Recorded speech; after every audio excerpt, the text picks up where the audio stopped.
আমরা আজকে লক্ষ্য করলাম যে প্রধান উপদেষ্টার প্রেস সচিব শফিকুল আলম বলেছেন যে ক্ষমতাচ্যুত আওয়ামী লীগ যতদিন না ক্ষমা চাচ্ছে, যতদিন না তাদের নেতৃত্বকে বিচারের মধ্যে আনা হচ্ছে, ততদিন তাদের কোনো প্রোটেস্ট বা প্রতিবাদ কর্মসূচি করতে দেওয়া হবে না। একটি গণতান্ত্রিক সমাজে আপনি কি মনে করেন যে এটা গ্রহণযোগ্য, নাকি সব কনটেক্সট বিবেচনা করে আপনার কাছে মনে হয় হতে পারে যে এটা ঠিক আছে, এটা করা যেতে পারে? কোনটা? দুটো জিনিস রয়েছে এখানে।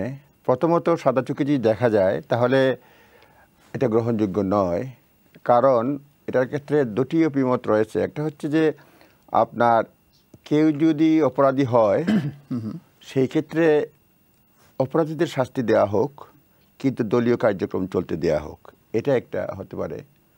আর দলকে পুরোপুরি যদি বলা হয় যে দল করেছে দলকে নিষিদ্ধ করব, সেই ক্ষেত্রে এটার লোকাল স্ট্যান্ডিটা কি, ব্যাকগ্রাউন্ডে আমি কিসের উপরে দাঁড় করাবো এই যুক্তিটা, সেটা নাই। আরেকটা হচ্ছে যদি এটা সরকারের ইচ্ছার প্রতিফলন ঘটেছে, যদিও আরেকটা জিনিস এখানে লক্ষণীয় যে এইবারে যে প্রেস সেক্রেটারি যেভাবে অপিনিয়ন এক্সপ্রেস করতেছেন সরকারের পক্ষে, সেটা কিন্তু আগে কখনো দেখা যায়। বাংলাদেশের রাষ্ট্র কাঠামোতে কিন্তু প্রেস সেক্রেটারি কিন্তু শুধুমাত্র প্রধান উপদেষ্টার বক্তব্যের প্রতিফলন ঘটে,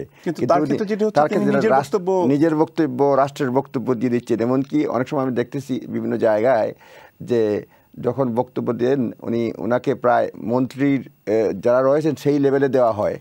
এখানে একটা ডিফারেন্ট দেখা যায় যে স্পিন ডক্টর যারা থাকেন, যে সরকার মানে ডাইরেক্টর অফ কমিউনিকেশন দেখা যায়, এখানে একটু ইম্পর্টেন্ট ইউকের কথা বলছি। কিন্তু বাংলাদেশে যেটা দেখা যাচ্ছে যে উনি নিজ থেকে অনেক কিছু বলছেন, সুতরাং অনেক ক্ষেত্রে সেপারেট করা টাফ হয়ে যায়। অনেক ক্ষেত্রে আবার ওনাকে দেখা গেছে যে উপদেষ্টার বক্তব্য উনি স্পেসিফাই করে বলে দেন যে এটা উপদেষ্টার ব্যক্তিগত, এটা উপদেষ্টার মানে মন্ত্রণালয়ের বা দেশের পক্ষে বা রাষ্ট্রের পক্ষে। আপনার প্রশ্নের যে কথাটা হচ্ছে যে এটা আদৌ কতটুকু যুক্তিযুক্ত, একটা জিনিস রয়েছে যেটা নিয়ে আদৌ বিভিন্ন সময় বিতর্ক হচ্ছে যে আমরা কি সংবিধান স্থগিত করেছি, যেটা এর আগেও কথাবার্তা আসছে যে 5ই আগস্ট যে সরকার ক্ষমতায় আসলো সেটা বিপ্লবী সরকার ঘোষণা করে সব কিছুই মানে স্থগিত করে ইচ্ছামতো সরকার চালানো, তাহলে মানে এটা একটা মানে কথাবার্তা আসছে, প্রায়ই কথাটা উঠে।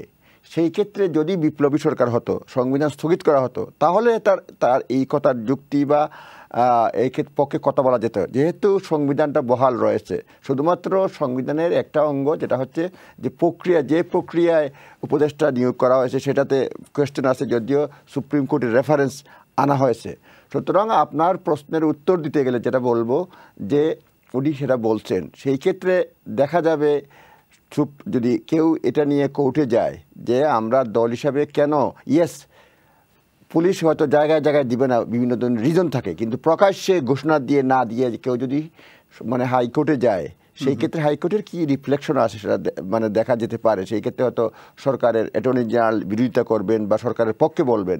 সুতরাং আমার ক্ষেত্রে অপিনিয়নটা হচ্ছে ঢালাওভাবে না করে বিচারের আওতায় আনা হোক, এবং যখন যেখানে এজ এন্ড ওয়েন এইসব বিবেচনা করে কোথাও বিশৃঙ্খলা হয়, যদি দেখা যায় আওয়ামী লীগের লোকজনই আক্রান্ত হতে পারে, সেই ক্ষেত্রে নিরাপত্তার খাতিরে নিষেধ করতে পারে। কিন্তু ঢালাওভাবে নিষেধাজ্ঞা আমার কাছে হতো যদি বিপ্লবী সরকার হতো। যেহেতু সাংবিধানিক সরকার রয়েছে, সেই ক্ষেত্রে আমি এটাকে পুরোপুরি সমর্থন করতে পারতেছি না। ধন্যবাদ।